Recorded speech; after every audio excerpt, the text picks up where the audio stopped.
No. Oh, morning, Deb. Morning. Thanks for joining in.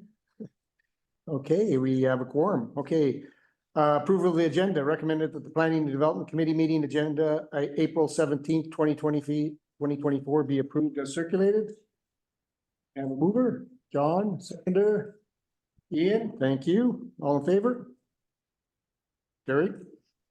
Okay, adoption of the minutes. Recommended the minutes of the Planning Development Committee meeting held on March 20th, 2024 be adopted. I have a mover, Ian, seconder, Deb. All in favor? Carried. Thank you. New business, moving on to new business. We have 675 Old Town Road. We have Greg Tylo. Welcome, Greg. We're excited to see you in the chambers today. Welcome back. Great. Well, thank you very much for having me. I just want to make sure, is Keith Funk, has he joined us online? Is Keith there? Who else do we have on there? Sarah? We have iPhone. We have iPhone. Oh, Keith just entered. Okay. Okay, iPhone. Okay, great. Well, thank you guys very much for the opportunity to present to you. As you know, the 675 Old Town property was about 31 acres. We acquired probably 25 years ago when we identified the need for a permanent manufacturing facility.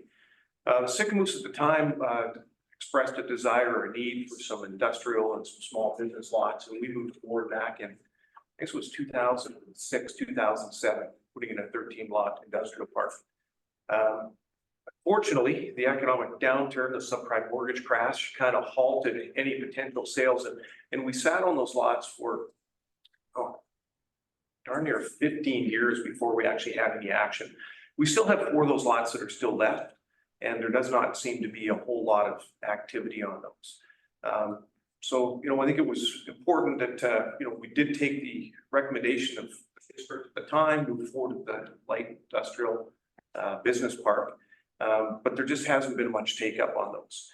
And so as we're looking to how we might further redevelop some of our manufacturing lands that's currently underutilized or unused right now, and with the pending demand for housing in the community, we have proposed a small lot subdivision. So there's about 5.5 acres, basically to the immediate west of the existing industrial business park. That property is actually adjacent to residential to the immediate south and agricultural land reserve to the immediate west. We did have some conversation with previous council about potential sale of that property to meet some of the affordable housing requirements back probably 6-7 years ago. At the time, District of Sycamoose decided to proceed with some property acquisition by the industry, which we have been successful in moving forward on. We have a significant demand, as we know, in the summer season for affordable housing or attainable housing, both for some of our seasonal workforce, as well as just general workers within the community of Sycamoose. We acquired the property at a time when prices were low. We've got off-site servicing adjacent to those lands, and so there won't be a lot of additional off-site servicing required in order to move forward with it. And so we truly are looking for the opportunity to move forward with a small lot subdivision. The intent would be to do the servicing with existing windows in the District of Sycamoose, and we would put the foundations in, and the proposal would be is that we actually utilize manufacturing capacity or surplus capacity at the manufacturing plant in order to put in modulars. So we're proposing basically 2 block modulars that would come together. The units themselves would be between 900 to 1,500 square feet on the main floor. There is an option for a second level, but I believe that most of the demand would just be for single level units. We have attained the assistance of Keith Funk with Newtown Planning, a very well respected development planning company in Kelowna, to work with us on the proposal that you'll see before us. And so just wanted to have an opportunity to answer any questions you may have, but we really see this as an attainable housing project. Very small lot subdivision. The lots themselves will be about 0.07 acres in size. But yeah, basically just to meet some of the demand for the workforce housing that's required in Sicamous, and also to meet some of the demand of the seasonal workforce that does come to our community on an annual basis. Great, great. That's excellent, Greg. Thank you for presenting that. Anybody have any questions? I'm thinking of a couple this second. Okay. Okay, go ahead there, Ian. So you were saying that, I assume this is employee housing for your employees, or are you thinking about that you can extend it to others as well, or? Absolutely, yeah. So we followed up as Twin Anchors employee housing, but this would be a strata development. We have yet to decide whether we'll be putting these on the market and selling them, or we will potentially look at building and actually just making them available for long-term lease. But there would be no restriction on just for our own utilization. And then are they modulars, or are they considered park models? No, these would be actually built on a permanent foundation. Okay. So they would meet the BC building code, step code 3. They'd be on a permanent foundation, but they would be built modular. As you will see, the general concept, you would not be able to distinguish it from a regular stick-built home. I think that's where the industry is going as a whole, so that's great. Great. Okay, John, you have anything? I personally I like the idea, more housing's great, also utilizing, infrastructure like the plant there and giving more income to people in town as well is also a great option in my opinion. I like the idea personally. Go ahead. Yeah, sorry, you might have said this and I just missed it, and the sound is not the best. It's okay, but it's not the best. How many units are we talking? The proposal you see before you has 48 lots. Okay. Thanks, Deb. Greg, yeah, no, I think this is long overdue. Good to see this come forward, and I'm looking forward to having you back in the community full time and ramping up the plant. And I remember the boom days when the plant was humming and you weren't a politician at the time, and things were moving along pretty good. So it'd be nice to see the plant up and running and see this facility or this development come forward. Yeah, great. Thank you. I might add, if I may, that one of the successes I think we had with the manufacturing in the plant, if we go back to when we were doing nothing but houseboats, the manufacturing plant or any manufacturing facility always has ebbs and flows. And it's always problematic when, one big project ends, you don't have capacity and you end up laying off, and it's really troubling and tough on staff. What we're able to do back 15, 20 years ago is that when the plant was slower, we would build product for all rental to try and, normalize, I guess, the production within the manufacturing facility. Now that the houseboat industry largely has disappeared in the United States and got a 10% level tax attached to houseboats that are built in Canada right now, we don't see much demand for that market. And we've really transitioned more over to the modular housing side of things. But we still are faced with the same peaks and valleys or the ebbs and flows of big projects. And so our intention would be to use this facility or this subdivision to help also take away some of those challenges we have in production. So there's a big project that ends and we have additional capacity in the plant, we would keep everybody employed, keep everybody working, building for self for this particular project. And so we see this as a way not only just to provide necessary attainable housing that's really in high demand in the community, but also to provide some stabilization to the manufacturing, because it's really tough on families where you finish a big project and then you might be laid off for 6 or 8 weeks till that next project comes in. So this would be another way for us to help normalize the production. Okay, great. Anybody else have any more? Yeah, I'm gonna echo that, because I think the hardest part of running a business in Sicamous is that seasonality of it. There really is 2 businesses. I have 2 businesses, one in the summer and then one every other time. And the stuff in the summer requires a lot more people. Things in the shoulder season doesn't. So those peaks and valleys, I think, is one of these unique Sicamous attributes that for business owners of any business is a challenge. So I absolutely support this. And I think, you know, I've said it before, council too, that we have to actually start figuring out how we can use all commercial lots and industrial lots to add in employee housing. Like that's one of the things we should be looking at. Because that is, I think, the way of the future. If you're gonna try to keep that workforce and have people here of good quality, at some point, you're gonna have to offer them some attainable housing, you know, because we're at a point now where people can't afford $3,000 a month rent. So the employer, I think, is gonna have to take on a bigger role. So I absolutely applaud you for doing this. This is a big project, so I think it'll be great for the community, but very ambitious. You have a lot on the go. Thanks, Ian. I appreciate that. And I think it's probably worth mentioning that the original 31 acres of the 675 Old Town manufacturing property, a portion of that was originally in the ALR. And we were successful in having that removed from the ALR. And the ALR, when they wrote to us, they were really interested in the affordability or the employee type housing. And so I don't have a copy of the letter, but I know they provided a letter of support. That was one of the areas the Agricultural Land Commission was concerned about, and we're actually encouraging us to include some form of employee housing with this development. And so even the existing business park that we have does include the opportunity for an on-site residence. And so I think this is also, in essence, in keeping with, you know, providing even more affordable housing than maybe it was initially anticipated when District 6 was largely looking for the industrial and business park, which we had back in 2007.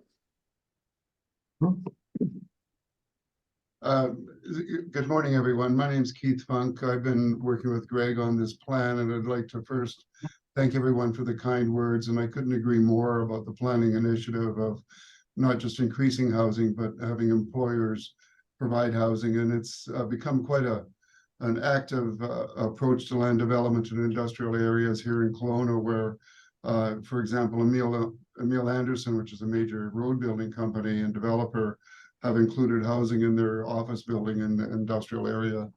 But I do have a couple of questions for the Planning and Development Committee to provide guidance on.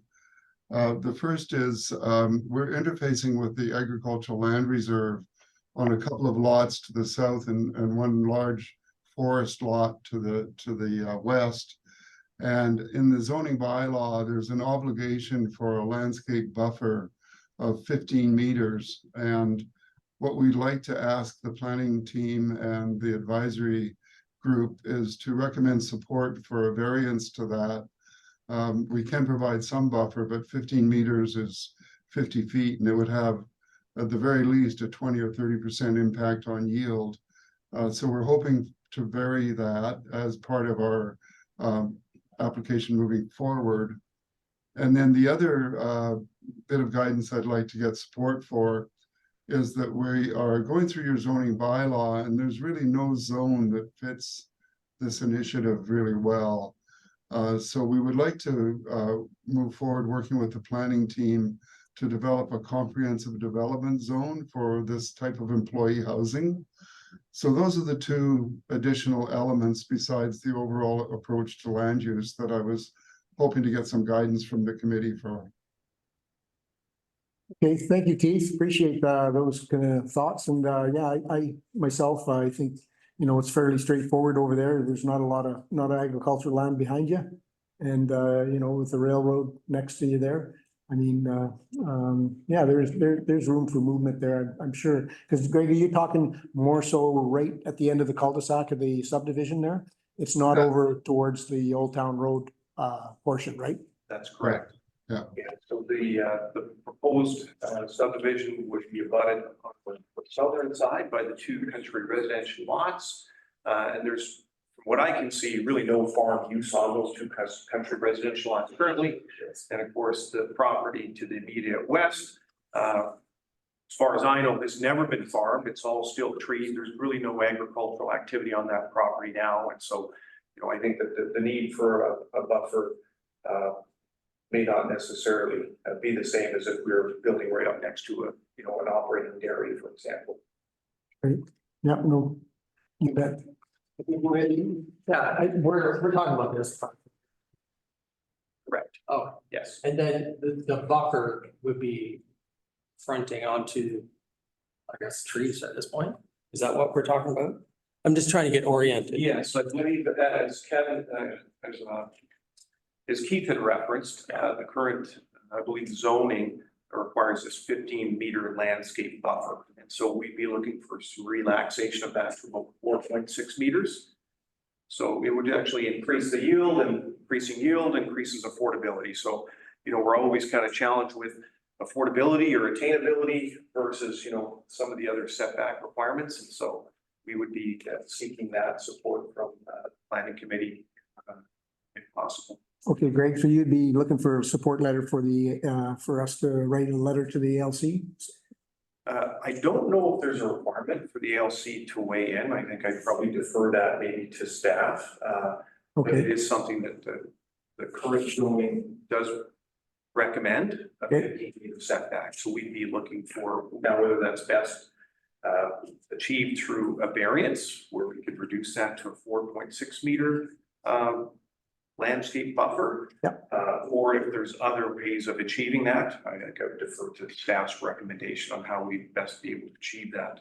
I think the important piece though is again, just to note that if we were required to achieve that 15-meter landscape buffer, it would significantly decrease the yield and ultimately increase the price of the lots significantly at 20 to 30%.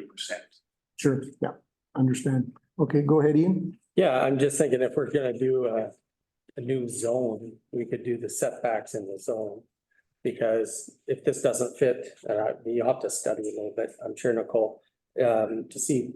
I mean, we've done new zones, it seems like constantly this year, so I don't view that as much of a problem, but we could put the setbacks in that new zone as long as it made sense for others going forward, but if not, I think a variance is.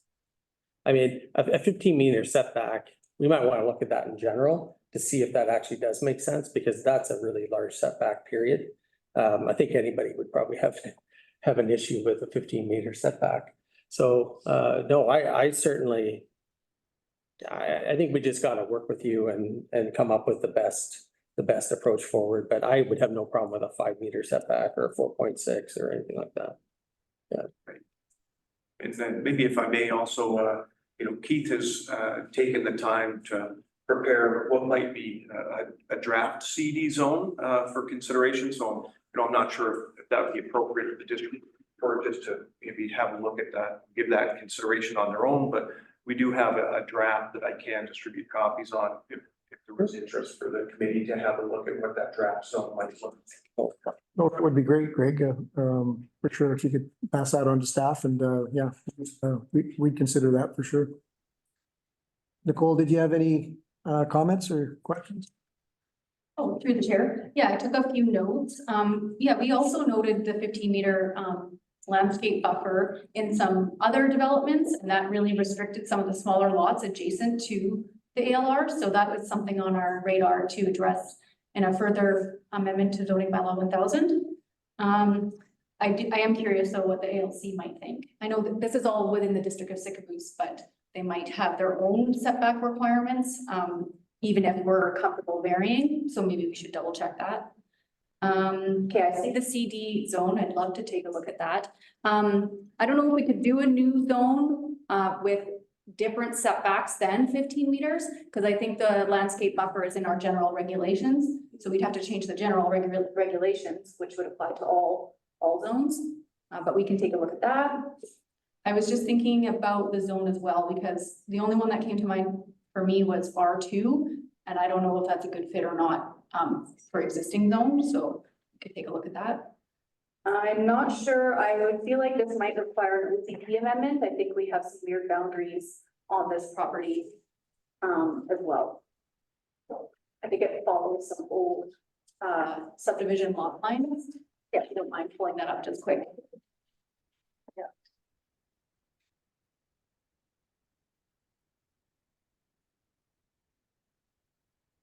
Thinking. Okay, so it looks like it's all within, and which one is that when you click on it? That's yellow. Is it industrial or? Yeah, I think so. some other ones. OCP general industrial. Okay. But if we're doing a rezoning, it would just make sense to have the OCP concurrently with it. Those are just some initial thoughts, but I love the idea of new housing. And then, I don't know much about the servicing out here, so we'd have to take a peek at what that looks like. If it's a strata, all the road construction and, utilities would be their responsibility, so, it's more the connection to the community system that we have to take a look at. Yeah. Okay, that's great. Greg, did you have something else to add?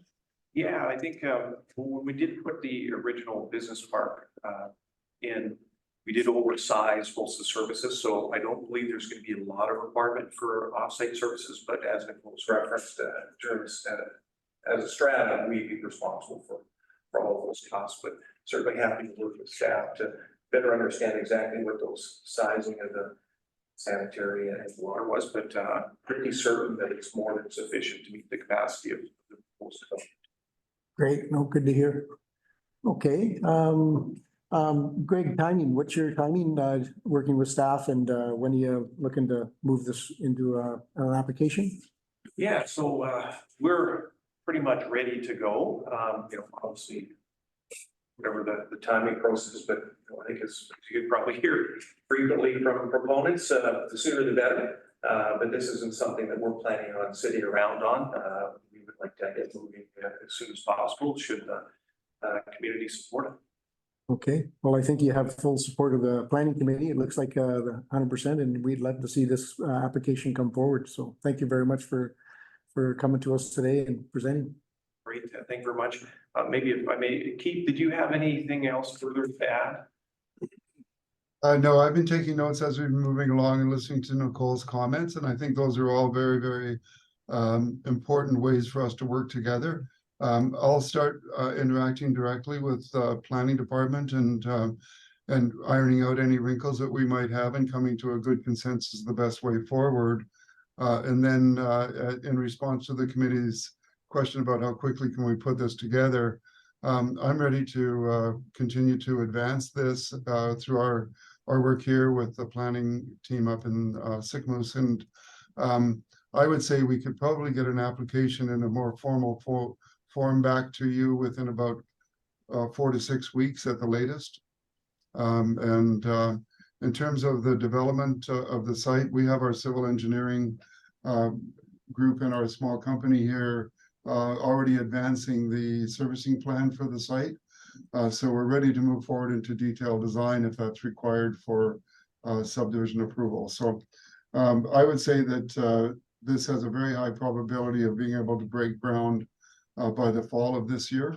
And that would be absolutely marvelous to see these 40 or 48 brand new homes available for people that quickly at a sort of the missing middle is the real problem we have in providing housing, and there couldn't be a better target for it than this particular type of product. So I'm very excited about it. And I'd like to thank the committee very much for their support. We're really pleased. Okay, thank you, Keith, and thank you, Greg, for presenting. Really appreciate it and look forward to seeing this come back for sure. Thank you very much for your time. Thank you. Okay, moving right along, we're item B is 425 Main Street. We have a couple recommendations. I will read the first recommendation first, and we'll have Nicole present. Recommending that the Planning and Development Committee recommend council approve the Town Center Development Permit Application 24076 BP for the property legally described as Lot C, District Lot 425, KDYD Plan EPP 130290. It's 425 Main Street, pending approval of a rezoning application. Nicole, take it away. Okay, through the chair. Couple slides ahead. One more. Okay, so this is the property, which I'm sure most of us are familiar with. 425 Main Street, located right on Main Street, across from our district building.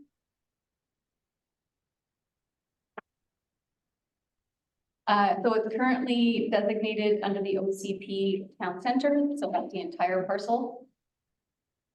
And for zoning, we have split zoning.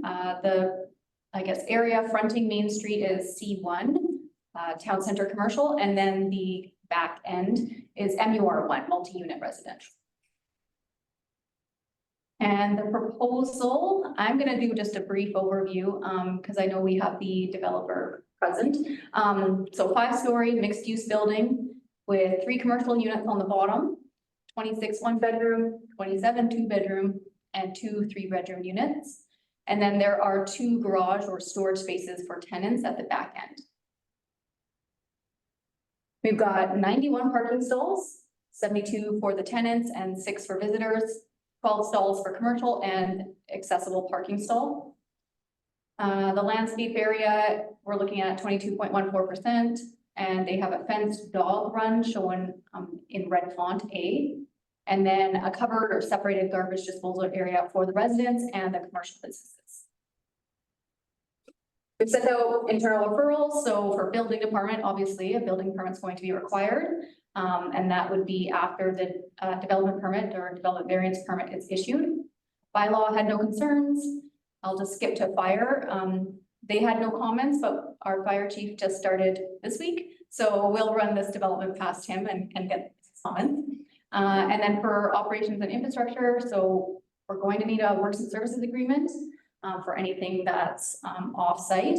And we are working to determine the requirements for Main Street. So what does the sidewalk look like? Lighting, parking, sewer, water connections. So that's still in the works. Okay, so we have some option slides here because the property does have split zoning, and ideally we would have one zone for the entire development. And so there's a couple options. You could probably go with all C1 or all MUR1. We're thinking that going all C1 is probably the best approach. We can hear from the developer a little bit later. But we're going to, if we do C1, we would have to have a site-specific regulation for the garage and storage spaces as a permitted use, as site-specific reg. And then if we continue to review it as C1, the landscape buffer required here is 3 meters, and they're requesting a 1.5 meters. I think we should be mindful that to the west is, I would say, undeveloped, it's a driveway. And then to the east is the new seniors housing complex, who also has a landscape buffer.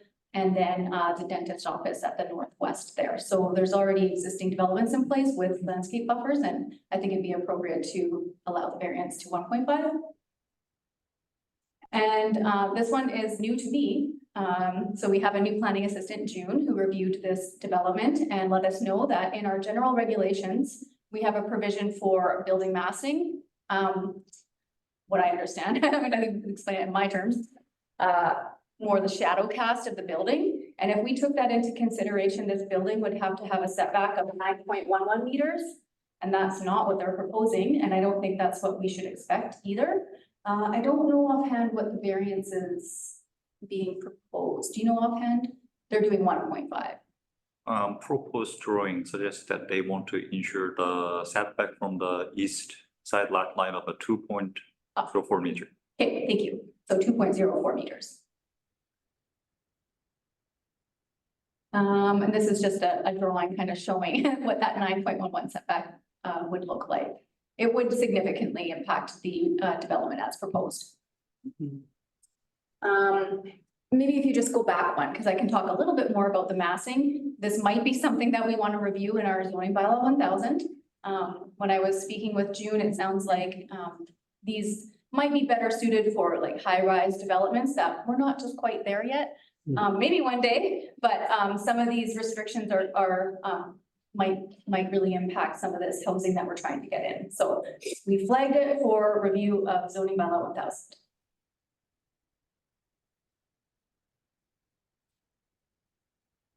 Okay, so couple things we have to do here is address the split zoning. So we can chat about that today, what the preference might be for the zone. We're suggesting C1. Then if we go with C1, having a site-specific reg for the garages and storage use. And then a variance permit for landscape buffer massing, actually pretty minor variances. That's it. Okay, thank you, Nicole. And we have Zach online. Zach, did you want to comment on anything before we go to discussion? No, I have no comments. Thank you for letting me listen in today, and we're pleased with how things are progressing, and I can answer any questions if there are any. Okay, discussion. Anybody have any questions? Go ahead, Darian. Yeah, I just had a question about, the variances and everything, I think that's totally reasonable. And it's just about the zoning. If we go with commercial, like, obviously we have C1 is taxed at a different rate than MUR1. Obviously we have an agreement on this property with that being, I think, a 10-year agreement. But I'm just thinking, like, the C1 is where the actual residential building is. Is there any way that we make it residential with site specific on the back? Because it seems to me that, yeah, and I guess it does have commercial too with the residential.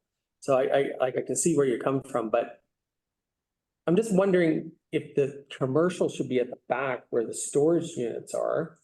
And then, yeah. And then the front should be mostly residential with a commercial component. Like it's all just, it's all basically a residential commercial mix, right? Yeah. I'm just wondering what your thoughts on that are, Nicole, because the majority of the residential units are at the front. And if I'm looking down the line, say in 10 years, well, we don't necessarily want those residential units being taxed at a commercial rate, right? And maybe that's something the next council will have to deal with. But I'm just looking at some tax implications on the per unit and then the building overall. Go ahead, Kelly.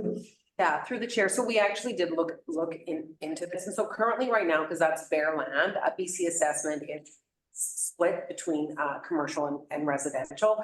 But moving forward, we communicate with BC assessment for what that land is being used for. So the commercial piece, regardless of the zone, will be taxed commercially, and the residential piece will be taxed residentially. Okay. From a BC assessment perspective, we'll be communicating with that. The garages, the accessory use, I don't know. We'd have to get clarification from BC assessment, how they would treat the different portions. So yeah, just one follow-up on that. Under our short-term rental bylaws too, C1, you would be allowed to do short-term rentals as well. Did we think about that? Right there, Kelly? Yeah, correct. So under C1, you are allowed short-term rentals. We do have a covenant on title restricting it from short-term rentals for 25 years from occupants. So it's not an issue. Yeah. Yeah. For 25 years. Yeah. Okay, well, that's good. Okay, Nicole, anything else you're Nope. thinking of? John or Deb, did you have anything to add? I'm good. Okay, yeah, I kind of like the idea of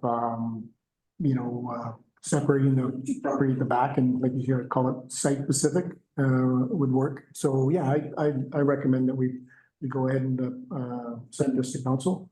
I can't see Deb, so I can't tell if she's like or not. I'm just gonna throw something out there, and it's kind of off the wall. I know we're already adding a lot of units with this, but the garages, this whole idea of adding density and, coach houses / whatever, just wondering if there could be an opportunity for down the road for some units above the garages, like just a single kind of unit. Zach, did you want to comment on that?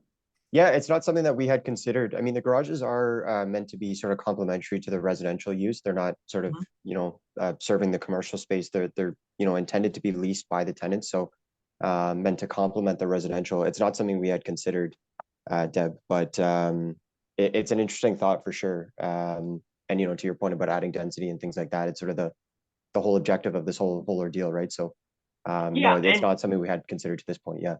Yeah, not something, you know, like I know you've already got your plate full with everything in front, but it's, you know, when we were just talking about staff housing for another development and stuff, and, you know, like above garages, you know, like a single apartment above a garage, looks like, you know, could be a good opportunity for some, you know, staff type housing in that too, but just a thought. Yeah, I will say too, at this site, I think we're pretty much maxed out on density according to the zoning bylaw with regards to parking. So that's sort of one consideration, but it's an interesting idea for sure. Okay, thanks, Deb. Go ahead, Darian. Yeah, I just have a couple more questions. Maybe Zach, you can answer this. I looked at the commercial layout, and I noticed that you have one really large unit and another 2 units. Is there a thought behind that?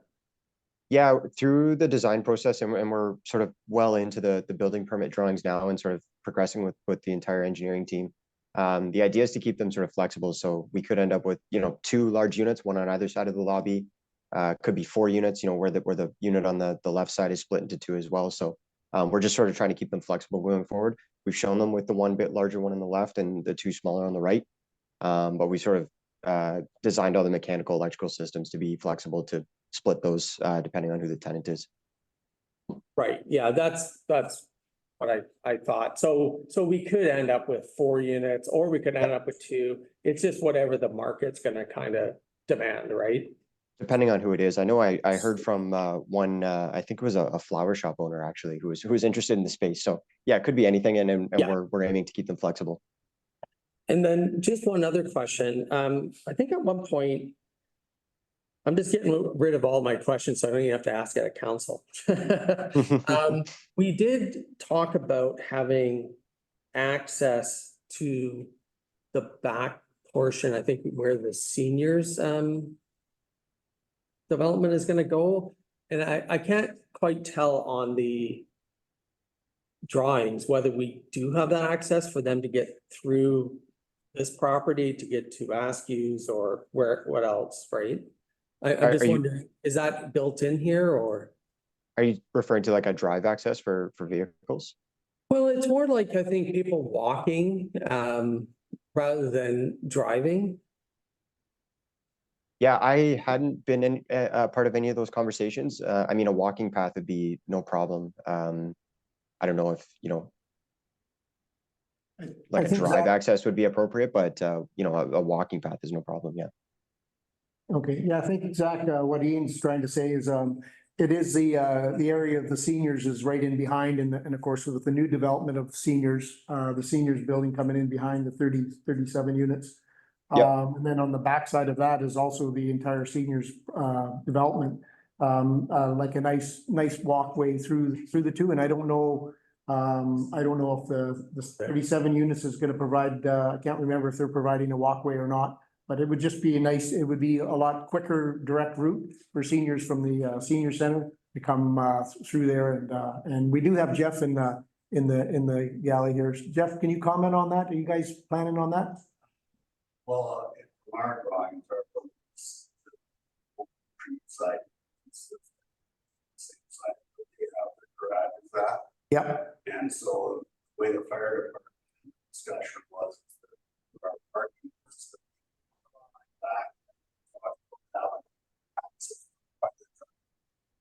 we have a big enough room for them, but it would always be nice if there was a 4 foot or 5 foot wide. Yeah. Because we're gonna have, that's gonna be the part that we pay. Yeah. So I'm assuming it looked like that part. I don't see why. As long as it's not a bush in the way or roll it. Okay. That's okay. Okay, sounds good. Nicole, did you want to add to that? Is there anything you see any concerns about? No, that sounds awesome. Okay. Anybody else have any more questions on that? We move this recommendation along. Go ahead, Ian. Yeah, sorry. I'm just thinking that since we have both developments going at the same time, if we could, not saying it's not a showstopper or anything, But if we could figure out a dedicated pedestrian walkway between the two, if that fits in here somewhere, this is the time to kind of look at it, rather than maybe have seniors walking through an active parking lot or, you know, whatever. I mean, it's all gonna be dependent on the, you know, the plans. But I just put that on the list of, I think, something that people will want. And if we could make it work, that would be great. I mean, if we can't, then, you know, try to make it as pedestrian friendly as possible under the circumstances. But, you know, I think in general, like overall, the building looks great. I think it's nicely laid out. I think, you know, we were talking about this the other day, Gord, about just the overhangs on the top about snow and some of the other seasonal types of things. But I mean, in general, the layout looks great. I think it'll be a good addition and will look nice on Main Street. So I mean, I know philosophically I've been opposed to the other benefit part of it, but you know, when it comes to the building and how it's laid out, I think it works. I'll be voting for it. And you know, I look forward to it getting done in an expeditious way. But I would just look at the pedestrian piece, because I know that's always been one of the things that people are concerned about, is how do they get access? And certainly the grocery store being there, that's a big piece. So we could solve those problems up front. I think it'll be a lot easier than us maybe going back and trying to sort that out. So but anyways, I support it, and yeah, it looks great. Good job. I will say as well, Ian and Gord passed this along to us. We will have overhangs on the next iteration of the drawings on the top floor balcony. So Great. that will be addressed. Yeah. Yeah, thank you, Zach. Yeah, we do get a lot of snow and you Yep. have no place to throw it if you're on that balcony. Totally. In the driveway or the sidewalk. Okay, no, that's good. So we have a recommendation. Anybody else have any more comments or concerns? Deb, you're good? Okay, can I have a mover? Ian, seconder, John? All those in favor? Carried? All right, that's great, thank you. Recommendation number 2, that the Planning and Development Committee provide direction to zoning and propose variances for development variance permit number 2406076 DVP. Can I have a mover? Ian, seconder, Deb? Okay, discussion. Nicole, did you want to? You've kind of mentioned a little bit already, but. Yeah, through the chair, I think what we're recommending is probably C1. I think the developer probably agrees. And I'm just wondering, yeah, that's the direction we should go, because then what we'll do is prepare a zoning application to run concurrently with the development permit and development variance permit. Okay. Zach, you're good with that? Yeah, it seems to fit the proposal with fewer variances. So I think that's sort of the cleaner way to do things. I agree that it's a little awkward having sort of the residential as the primary component of the project, but you know, leaning on sort of a C1 zoning. But it seems to be the cleanest way to do things. And as Kelly mentioned, I don't think there's any ramifications from like a taxation perspective. So yeah, we have no issues with that. Okay, okay, great. Planning committee, does anybody have any comments or concerns? Kelly. Kelly, go ahead. Yeah, no, I just maybe, Nicole, can you highlight what the timing would be of because with the variance permit, we need to do the notifications. With the zoning, we need to do notifications. And because this is Bill 44 applies here, can you just go over the timing of what? Sure. Okay, so what we're anticipating is, and we'd have to send out notifications tomorrow for first, second, and third reading of the zoning bylaw on May 8th.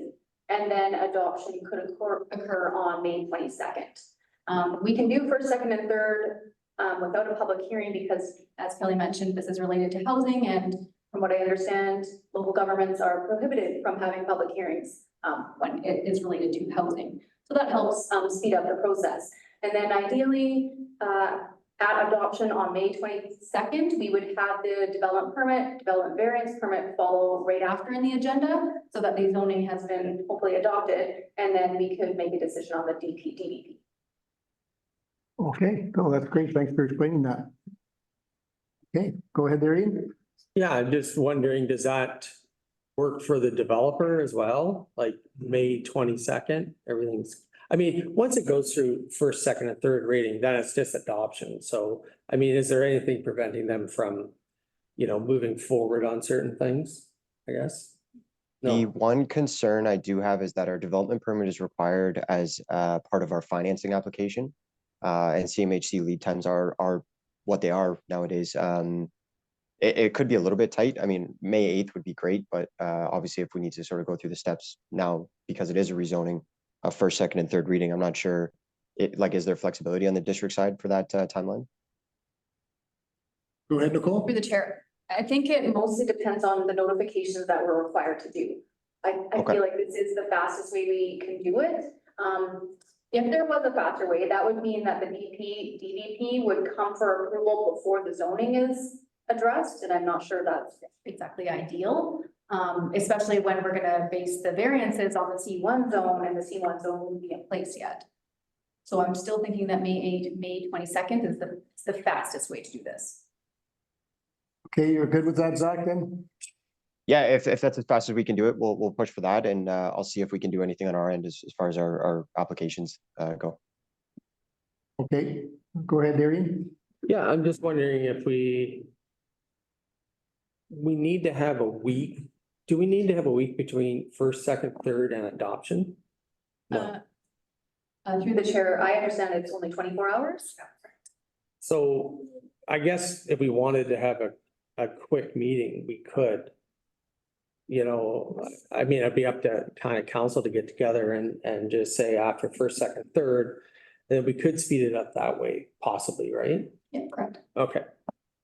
So maybe we can look at that, because I mean, if it's a week and a half, I mean, we're on our regular schedule, but obviously if council's feeling like they want to expedite this, then we could just get together for a quick meeting and do that. So I just put that out as a suggestion possibly to staff and everybody else. Yeah, I'd support that. If we could move it along quick and council can all get together for a quick meeting, that would work if it's okay with staff. Do. Through the chair, I think the only thing is we would need MOTI approval after third.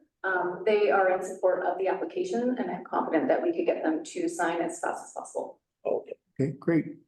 Okay, we'll leave that in your hands, Nicole. That's great. Anybody else have any more concerns about recommendation number 2? No? Okay, call for a motion on that. All those in favor? Oh, sorry, carried unanimously. All right, that's great. Thanks, Zach. Appreciate you coming online. Thanks very much for having me. I appreciate it. Okay, great. Okay, moving right along here. Where are we? Okay, strata title conversion. We're looking at Hillier Road East, 1721. We have Nicole, we have a couple recommendations here. Do you want me to read the first? I'll read the first recommendation. The Planning and Development Committee recommend the District of Sycamores Council approve the strata title conversion application for property legal described as strata lot 1, 2, section 6, township 22, range 7, west of the 6th Meridian, KDYD strata plan ES 313, together with the interest in the common property in proportion to the unit entitlement as a strata lot as shown on Form V. In Victor, 1721 Hillier Road East. Okay, can I have a mover? Ian, seconder John. Nicole, take it away. Okay, through the chair. So this is a bit of a unique application and probably a rare one. So the property we're looking at is 1721 Hillier Road East, going in the ortho photo on the right there. It is designated general industrial under the OCP and industrial general under the zoning bylaw. So the existing, I would say, lots appear as they do today in the top right image. These were individual strata lots. And I don't know when, but at some point they were consolidated into one single strata lot. And so on the right-hand side, I ghosted lines where the strata lots used to be. And then the proposal today is to bring those lines back. Okay, so under section 242 of the Strata Property Act, a previously occupied building, which this is, can be converted into strata lots. And the approving authority for these applications, oddly enough, is local government council. And so council can delegate the authority to review these applications to the approving officer, but the District of Sicamous hasn't done that yet. So it requires council approval. So for industrial and commercial buildings like these, the approving authorities, council has to consider the life expectancy of the building, projected major increases in maintenance costs due to the conditions of the building and anything else. Pretty big. Very big. Okay, so in terms of building maintenance, the owner let me know that all of the units have been under the control of the strata for maintenance and insurance, and they have budgeted long-term to deal with any maintenance issues, and life expectancy of the buildings is 30 years. Okay, so other things that the approving authority has to consider is, well, I guess they can't approve the strata plan unless the building substantially complies with all the bylaws of the municipality and that the building regulations under the Building Act are met. So those are two other things to consider. For building, it sounds like, I'm still kind of reviewing it, but some of the units in this proposal might not have actually received final approval post-construction. These aren't dwelling units, so that's not, I would say, too much of a concern. The building department is currently working on what that looks like, how many units, and if that is something important enough for council, it could be addressed prior to approving the strata title conversion or something that the building department works on afterwards. And then in terms of the bylaw, it's a little bit difficult and we didn't do a deep dive. These buildings hopefully would have complied with the previous zoning bylaw in 1993. Today, if we reviewed it against 1,000, that would probably, it's a huge undertaking and it probably wouldn't meet a lot of today's regulations, but I would say it would probably fall under legal non-conforming. We didn't go a deep dive into the zoning. We could if you needed to. There's the purpose. So the owner let us know, and this is straight from the staff report, that when phase 1 and 2 were originally constructed, they were 12 by 30 units, so smaller ones, and they felt like that those lots would sell, but they didn't. And so in the next phases, they have built larger ones, 17 by 50. And so what they noticed was the property taxes apply to individual strata lots and are based on use rather than zoning. And they had, the cost of the units was just like too high. So that is why, go to the next slide there, they decided to consolidate the unsold units into one unit. They still pay strata fees as if they were individual lots, but by consolidating the units, BC Assessment valued the property on the income, and that lowered the taxes almost in half for them. And then this allowed the applicant to carry the unit until the market improved, and they feel like that is today because they have potential buyers. And so, yes, this is the first recommendation that if the building and the bylaw concerns aren't too big of a concern, then we would recommend approving the proposal. And then I have a second recommendation that you didn't read yet, but it's just recommending that the District of Sicamous Council delegate the authority for these to the approving officer. Like I say, it kind of looks like a subdivision, smells like a subdivision, and probably should be under the approving officer's authority. Okay, thank you, Nicole. Yeah, this has been a long drawn out development through ups and downs in the economy. And I remember when they didn't include this in the strata, and there was all kinds of issues with taxation and assessment and that, and it went to, I think it even went to the Supreme Court. But anyways, they've been functioning well, all these strata units. There was concern about storm. The strata has been functioning well. There hasn't been any issues with storm that we know of. And from the 3 terms I've been on council. So yeah, it's just a formality to get this into the strata so they can sell them all. And then of course, the second recommendation is to be able to have Nicole go ahead and approve this. This wouldn't have to even come to council if council didn't approve this. So both recommendations are on the table. But for the first recommendation, anybody have any comments or concerns? Everybody good? Okay, all those in favor? Carried. Okay. The second recommendation, this is Nicole and staff, so they don't have to continue to come to us for things like this. And most other communities, I do recall Greg saying that just goes straight through the approving officer. It doesn't even have to go to council. And this is something that we should have passed a long time ago. Anyways, recommending that the Planning and Development Committee recommend to the District of Sicamous Council pass a resolution to delegate the authority under section 242 of the Strata Property Act to the approving officer in relation to any specific type of previously occupied buildings. Can I have a mover? I'll move it, but then can I ask a question? Oh, yeah. Okay. Mover, seconder, John. Okay, questions? Okay, so Nicole, what does this actually mean? Yeah. Just so we know what we're doing. Yeah, this one was definitely new to me. I haven't seen this before. Other examples include, if a strata was to dissolve and become municipal, I guess, responsibilities, including like road Maintenance, sewer, water, like we were just talking about, 675 Old Town, it's a strata, they're gonna be responsible for the maintenance of the road and utilities, and they can make the standards for that. And so, if they were to revert to not a strata, then those are the things that we would have to consider as, ooh, now we're gonna take over a road that wasn't built to our standard, or there's utilities in there not built to our standard, so those are the things that you would consider in those types of applications. so it's, yeah, This one is unique, for sure, but it can include those other types of. previously occupied. So just to clarify, this gives you the authority when it comes to a strata property to say, here's how things have to go. Yeah, Okay. yeah, we're gonna make some changes and then, I guess with this one, I didn't talk about it much, but Went through a lot of these different sections of the Strata Property Act with the owner's lawyer to ensure that everything that we needed was required. There's Form Ps, Form Vs, all kinds of alphabetical forms.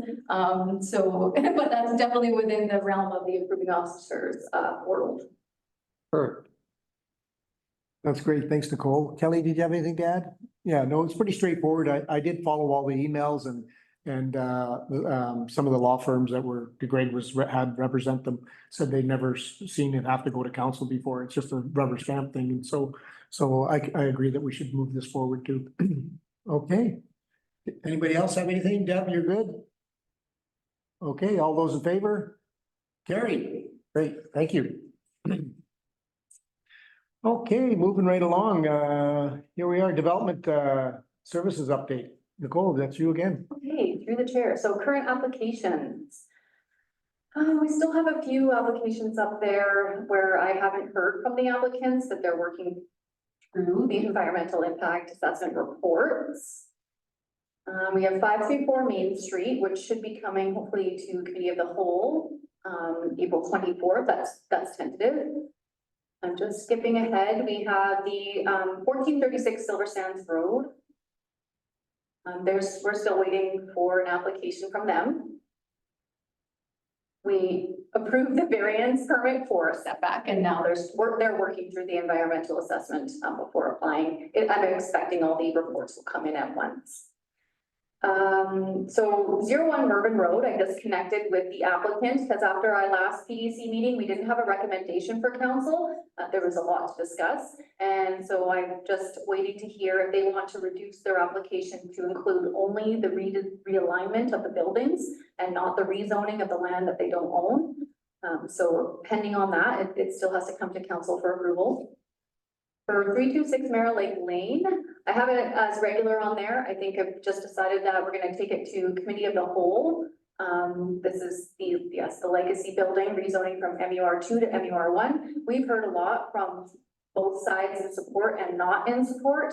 And we also have a May 1st, I guess, deadline or not even a deadline, but starting to be able to report short-term rentals that aren't licensed, and we have a lot of pending applications there. So we're hoping to bring that to the committee for some direction on what to do.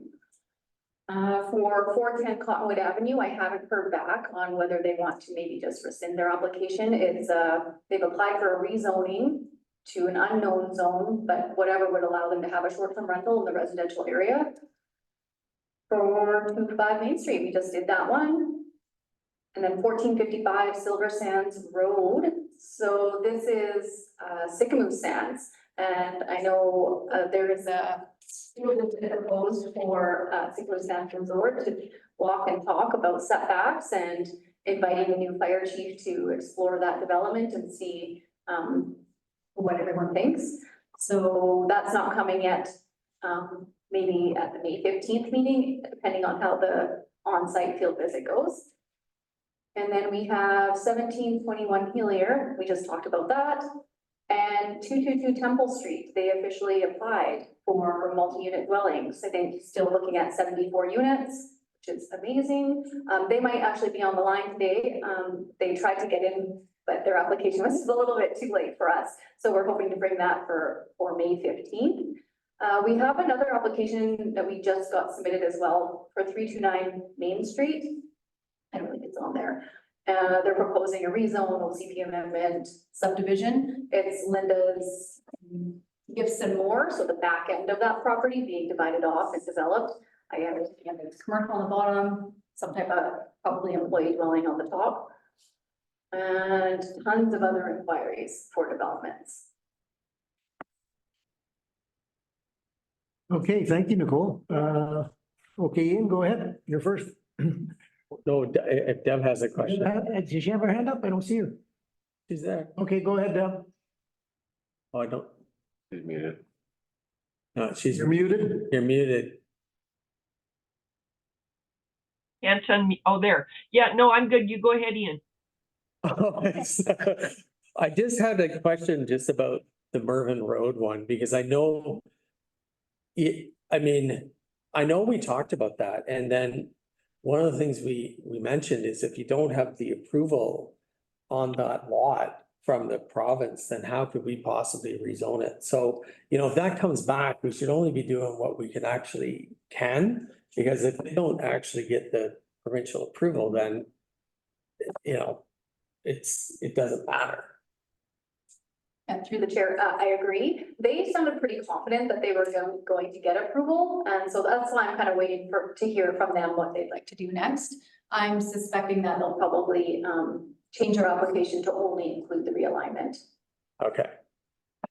And another question. So, the 222 Temple Street, okay, so we don't have another planning and development meeting technically for another month. Does that need to come back here sooner? Should we be having another meeting to deal with that, since they wanted to probably expedite that, considering they wanted to be at this meeting? Through the chair, I think like May 15th sounds great to me, only because we have all these other developments that we're currently reviewing ahead of theirs. I would love to take them sooner. I just don't know if we have the capacity to have a good recommendation for the PDC any sooner than that. Okay. And then I guess we'd also want to just be mindful of, even if we do the 5th or sooner than the 15th, we'll have to do notifications, and those are 2 weeks. So we will try and do it as fast as we can, but I don't know if I sent the email this morning to the applicant, but just letting them know that I would love to do it sooner, but I don't know if we can based on the workload ahead of them. And we're busy. Fair enough. Yeah. All right. No, good timing for coming on board, June. Yeah. Okay, go ahead, Deb. Yeah, just on Ian's note, I guess I understand that there's some administrative things to work through, but if it was necessary to have a meeting sooner, I'm fine with that. If that helps expedite any of this, so. Okay, thank you. Go ahead, Darian. I'm just wondering if I can make a suggestion on 222 Temple that may help you and expedite it, is that it doesn't come back to the committee. We've seen it already. And maybe this just goes right to council.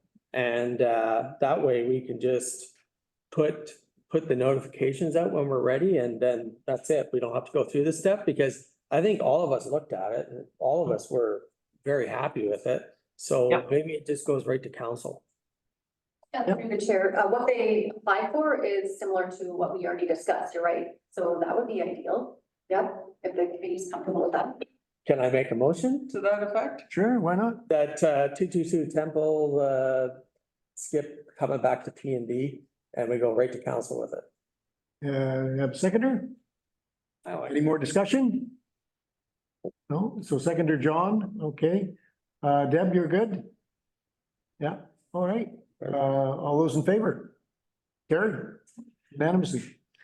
That's great. I just had one comment on a couple, 103, the micro suites. I kind of think that has kind of died. I know Norm has been working with another developer and he's actually asked me yesterday if the developer's supposed to be calling me for something. I'm not sure what.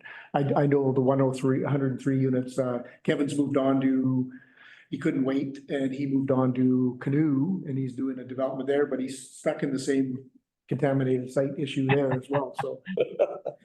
Anyway, so that hasn't gone ahead. And then I had a couple of ones, the one on the, I still concerned about the waterfront walkway on any waterfront development. I see we got 918. We asked for the 3 meters in our OCP and we'll never get the waterfront walkway if we don't take away the 3 meters when these applications come forward. So I just wanted to remind staff of that I know it's a tough ask for some of those owners out there that don't want the walkway on the waterfront. But it's been in the plannings ever since I've been in Sycamoose. And it would be nice to see it come forward on that application.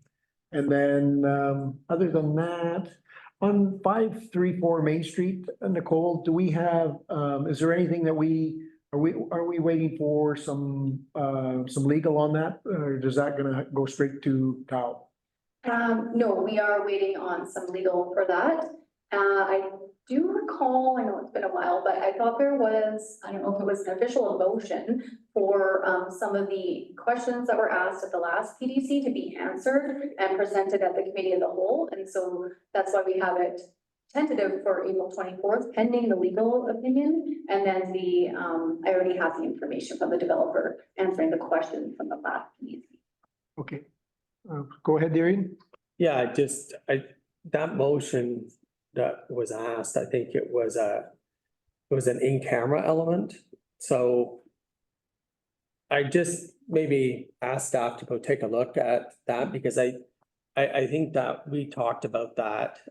Some of the elements of it, we talked about certainly in camera about the questions that we had. So maybe I think that's my recollection, but maybe it could have possibly been different. So if we are going to get those answers back, I would suggest it probably need to be in camera, but I just maybe take another look at it or. Chair, agreed. I recall it, PDC, we talked about more the questions being answered by the developer. And then there's the other piece, which is legal. And I know, I'm pretty sure it was a motion at the PDC. We had Councillor McCabe in the gallery who didn't want it to go to committee of the whole. And so I think that's where the direction that we're going is that, yes, there will be more than one meeting coming for 524. Right, okay, thanks. Thanks, Nicole. Thanks, Ian. Okay, anything else? Everything's good. We're moving right along to adjournment. That was a quick meeting. Recommend that the Planning and Development Committee meeting on April 17th, 2024 be adjourned at 10:09. Can I have a mover? Ian, seconder. Don, all in favor? Gary. Thank you very much, everybody, for joining us and then everybody online. Does anybody ever vote against adjournment? Yeah. It's like, no, I don't want to adjourn. It's like, Yeah, maybe. I mean.